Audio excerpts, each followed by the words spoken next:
2. How to criticize and not be hated for it. Charles Schwab was passing through one of his steel mills one day at noon when he came across some of his employees smoking. Immediately above their heads was a sign that said, "No smoking." Did Schwab point to the sign and say, "Can't you read?" Oh no, not Schwab. He walked over to the men, handed each one a cigar, and said, "I'll appreciate it, boys, if you will smoke these on the outside." They knew that he knew that they had broken a rule, and they admired him because he said nothing about it and gave them a little present and made them feel important. Couldn't keep from loving a man like that, could you? John Wanamaker used the same technique. Wanamaker used to make a tour of his great store in Philadelphia every day. Once he saw a customer waiting at a counter. No one was paying the slightest attention to her. The salespeople? Oh, they were in a huddle at the far end of the counter laughing and talking among themselves. Wanamaker didn't say a word. Quietly slipping behind the counter, he waited on the woman himself and then handed the purchase to the salespeople to be wrapped as he went on his way.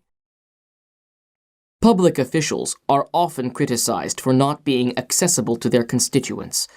They are busy people, and the fault sometimes lies in overprotective assistants who don't want to overburden their bosses with too many visitors.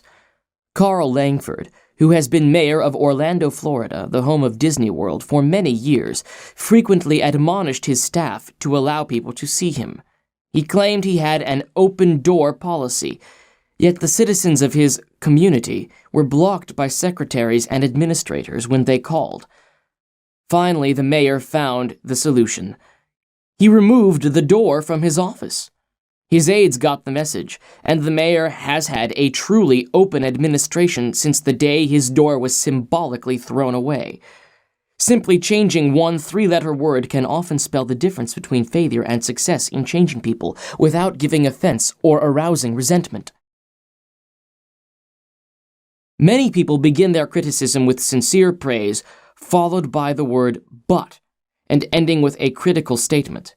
For example, in trying to change a child's careless attitude towards studies, we might say, "We're really proud of you, Johnny, for raising your grades this term. But if you had worked harder on your algebra, the results would have been better." In this case, Johnny might feel encouraged until he heard the word "but." He might then question the sincerity of the original praise.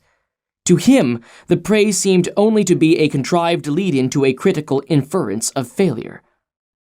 Credibility would be strained, and we probably would not achieve our objectives of changing Johnny's attitude towards his studies. This could easily be overcome by changing the word "but" to "and." We're really proud of you, Johnny, for raising your grades this term, and by continuing the same conscientious efforts next term, your algebra grade can be up with all the others. Now Johnny would accept the praise because there was no follow-up of an inference of failure. We have called his attention to the behavior we wish to change indirectly, and the chances are he will try to live up to our expectations. Calling attention to one's mistakes indirectly works wonders with sensitive people who may resent bitterly any direct criticism. Marge Jacob of Woonsocket, Rhode Island, told one of our classes how she convinced some sloppy construction workers to clean up after themselves when they were building additions to her house. For the first few days of the work, when Mrs. Jacob returned from her job, she noticed that the yard was strewn with the cut ends of lumber. She didn't want to antagonize the builders because they did excellent work. So, after the workers had gone home, she and her children picked up and neatly piled all the lumber debris in a corner. The following morning, she called the foreman to one side and said, "I'm really pleased with the way the front lawn was left last night. It is nice and clean, and it does not offend the neighbors." From that day forward, the workers picked up and piled the debris to one side, and the foreman came in each day seeking approval of the condition the lawn was left in after a day's work. One of the major areas of controversy between members of the Army Reserves and their regular Army trainers is haircuts. The reservists consider themselves civilians. which they are most of the time, and resent having to cut their hair short. Master Sergeant Harley Kaiser of the 542nd USAR School addressed himself to this problem when he was working with a group of reserve non-commissioned officers. As an old-time regular Army Master Sergeant, he might have been expected to yell at his troops and threaten them. Instead, he chose to make his point indirectly. "Gentlemen," he started, "you are leaders. You will be more effective when you lead by example. You must be the example for your men to follow. You know what the Army regulations say about haircuts. I am going to get my haircut today, although it is still much shorter than some of yours. You look at yourself in the mirror, and if you feel you need a haircut to be a good example, we'll arrange time for you to visit the post barber shop." The result was predictable. Several of the candidates did look in the mirror and went to the barber shop that afternoon and received regulation haircuts.